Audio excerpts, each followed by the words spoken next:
Just to recap the news we made here tonight on The Last Word, in the wake of his handling of the Trayvon Martin case, Sanford Police Chief Bill Lee lost a vote of no confidence by the Sanford City Commission tonight by a vote of 3-2. The decision to fire Chief Lee now rests solely with City Manager Norton Bonaparte, who joined me exclusively earlier in the show.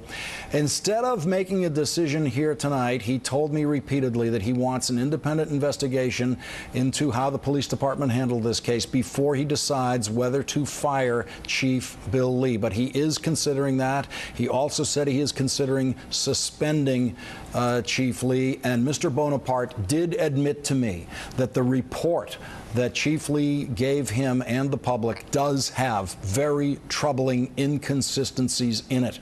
We will have much more on all of this tomorrow here in The Last Word. If you missed our interview with Mr. Bonaparte or any part of the show, it'll all be up on our blog very shortly, thelastword.msnbc.com, and you can follow my tweets at Lawrence. The Ed Show is up next.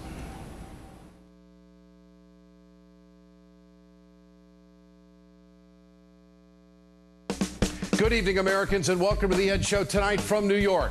Breaking news from Sanford, Florida. According to our NBC affiliate in Orlando, the Sanford, Florida City Commission has passed a no-confidence motion in Sanford Police Chief Bill Lee. It's the latest news in the Trayvon Martin tragedy that is gripping America. The country is hungry for justice, and Washington is paying attention. This is The Ed Show. Let's get to work. The crime was committed. My son is murdered. My son is not with us no more. Nothing can bring him back. The Trayvon Martin killing could be the Emmett Till moment of our time, and justice is still not done. I just want this guy arrested, and so he can be brought to justice. We're going to Orlando for the latest.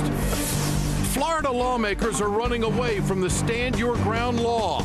The man who signed the law in 2005 today endorsed Mitt Romney. It's common sense to allow people to defend themselves. A top Romney advisor shakes up the Republican race. I think you hit a reset button for the fall campaign. It's almost like an Etch-a-Sketch. You can kind of shake it up and we start all over again. Richard Wolff on Mitt Romney's Etch-a-Sketch implosion. Gene Sperling said yesterday that your budget reform to Medicare is a death spiral. Even religious leaders are calling Paul Ryan's plan an immoral disaster. We'll compare it to President Obama's vision for America. And Republicans are standing in the way of lower gas prices. Tonight, Bernie Sanders is doing something about it. Good to have you with us tonight, folks. Thanks for watching. Trayvon Martin is quickly turning into the civil rights figure of our time because he was gunned down while doing the simplest of acts, just walking home from a 7-Eleven store and talking to his girlfriend on a cell phone. The wheels of justice are starting to turn in this case, but one vital piece is still missing: the arrest of the shooter, George Zimmerman. Today in New York City, the Million Hoodie March took place demanding justice for a teenager who was doing nothing more than wearing a hoodie in the rain as he walked back into a gated community in Sanford, Florida. Trayvon Martin's parents were at today's rally and are at the center of a growing wave of protest across the nation. They have exhibited a stunning degree of calm, but they want justice to begin with an arrest. I would urge people to be patient, let the courts decide, but I strongly feel that he needs to be arrested.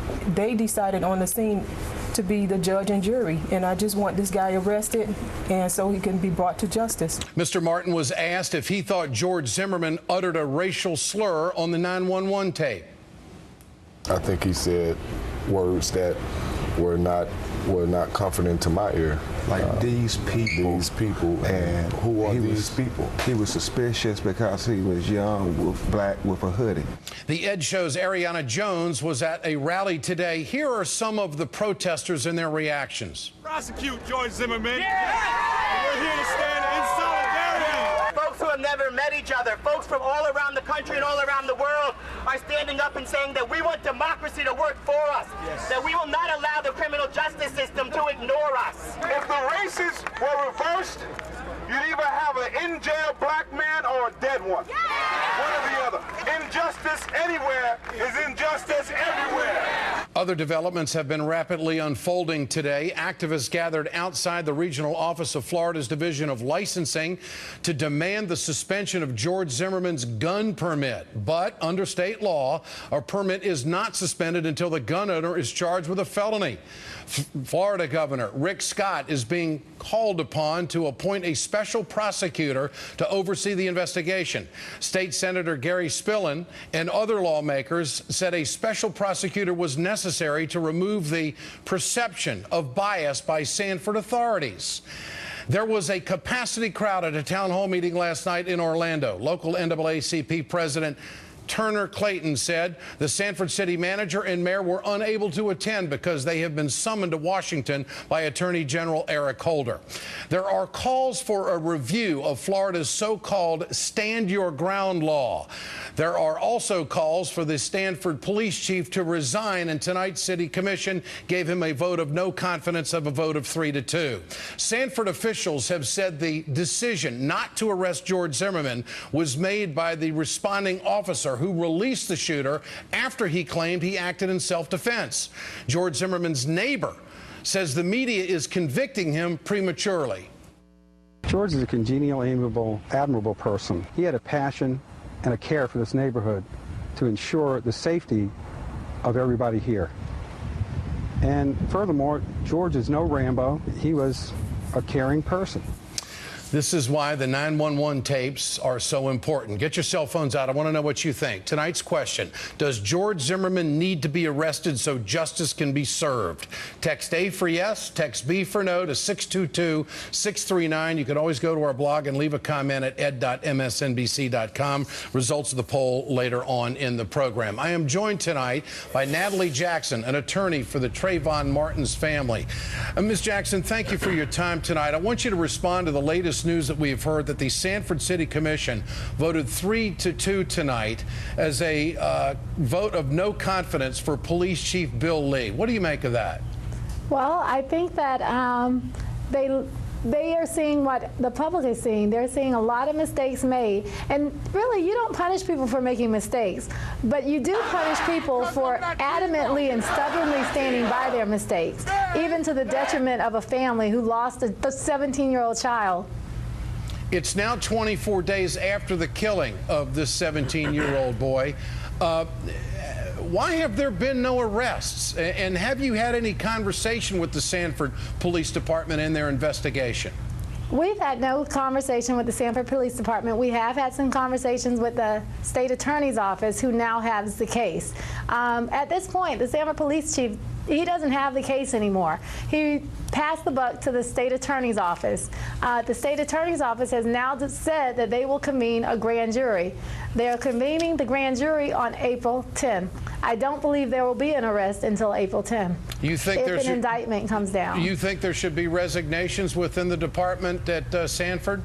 I definitely do. I think that the City Commission did the right thing by voting no confidence, because clearly this investigation has turned into a circus, and clearly the way that it's being handled is biased and prejudiced. You have a victim, a 17-year-old victim, whose parents have to go out and prove that their son is innocent. Trayvon Martin's mother just spoke at a rally here in New York tonight. Here's what she had to say. But it's the support that we need. We need this kind of support. Yes, you got it, sis. Our son was not committing any crime. No. Our son is your son. Yes. I want you guys to stand up for justice and stand up for what's right. Yes. This is not about a black and white thing. No. This is about a right and wrong thing. Characterize, if you could, for us, Natalie, just the determination of Trayvon's parents in managing all of this with all the stress. These parents are exhausted. They've done nonstop media. They haven't even had a chance to grieve for their son. But for them, this is the important thing, because the people have spoken. The only way that they will get justice is through the people, through the social networking movement, and also through the media. It's only by the pressure of the people and the public has this case gotten any attention. It would have died like countless other cases. Another lawyer for the family, the Martin family, Benjamin Crump, had this to say. Here it is.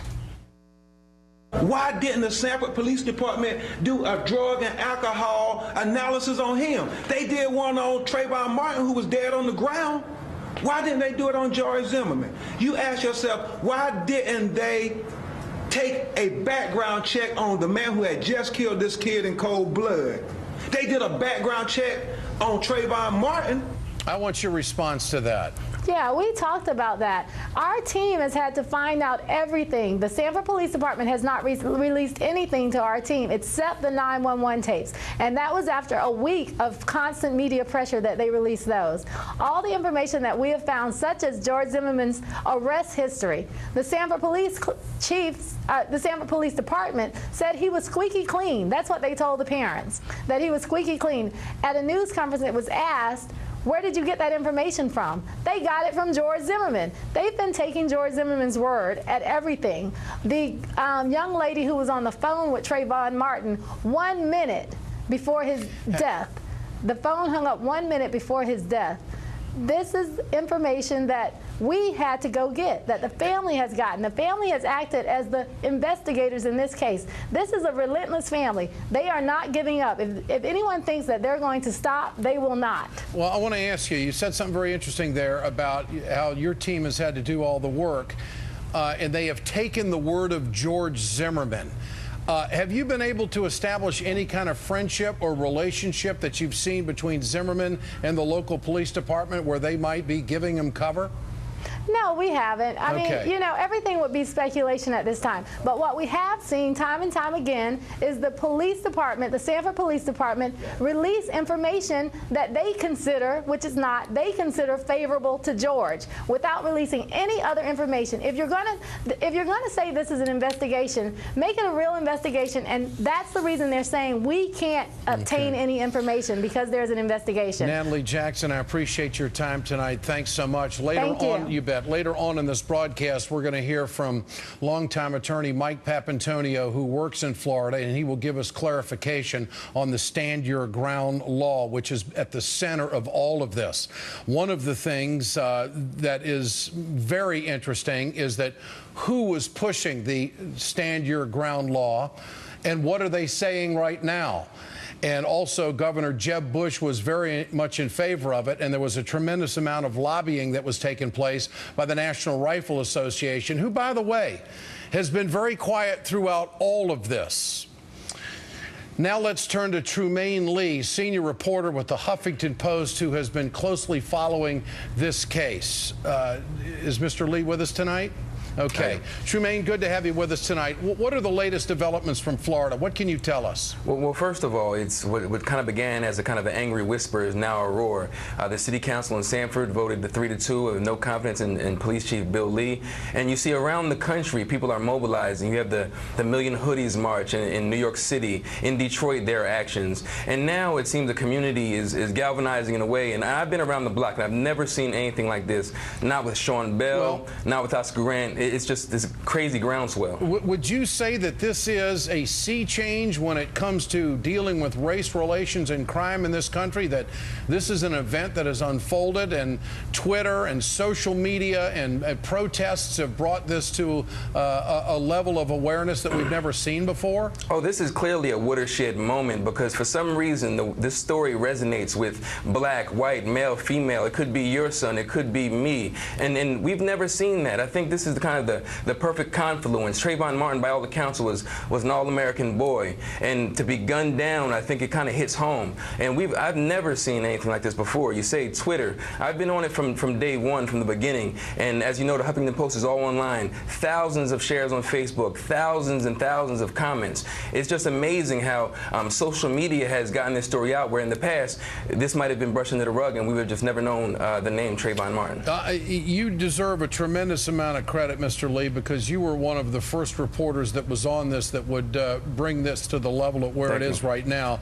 And we've heard some stunning 911 tapes showing how George Zimmerman pursued the 17-year-old boy, and after being told not to, even prior to the grand jury investigation, why can't Zimmerman be arrested based on that alone? What are authorities telling you in your reporting? Well, first of all, there seems to be enough wiggle room in this law where it's not clear because, as the law states, you can stand your ground regardless of the location. So I think that's what they're banking on. But a few of the co-authors of the original bill spoke to some of my colleagues this afternoon, and even they say that George Zimmerman should have been arrested, and because of the pursuit, because he was actually being the aggressor, that he kind of stepped out of, from under the umbrella of protection here. So as of right now, they seem, at least in terms of the law, the police chief, as he said, he doesn't see enough evidence to refute it, but we'll see. And finally, would you agree that it has been the release of the 911 tapes that has really brought this to light at a different level? I think until that point, people, at least in the media, we deal a lot of times in storylines and stereotypes, and we try to fit things in a box. So I think the broader media, we're trying to figure this out. But once the 911 tapes were released, and you hear the shocking sobs from the neighbors, and you hear those last minutes, and you hear Zimmerman's call, I think that kind of drove a few points home. And from your reporting, your gut check, what do you think the next big development is? Will there be an arrest soon? I think, it would be pure speculation, but I think that's probably the direction we're going in, and I wouldn't be surprised if Chief Lee is asked to step down. Trumaine Lee, Huffington Post, thank you so much for joining us tonight. Thank you for having me. Remember to answer tonight's question there at the bottom of the screen. Share your thoughts on Twitter @EdShow. We always want to know what you think. Next, the law that is allowing George Zimmerman to roam free got overwhelming support from both Republicans and Democrats in Florida in 2005. Mike Papantonio will sort it all out for us.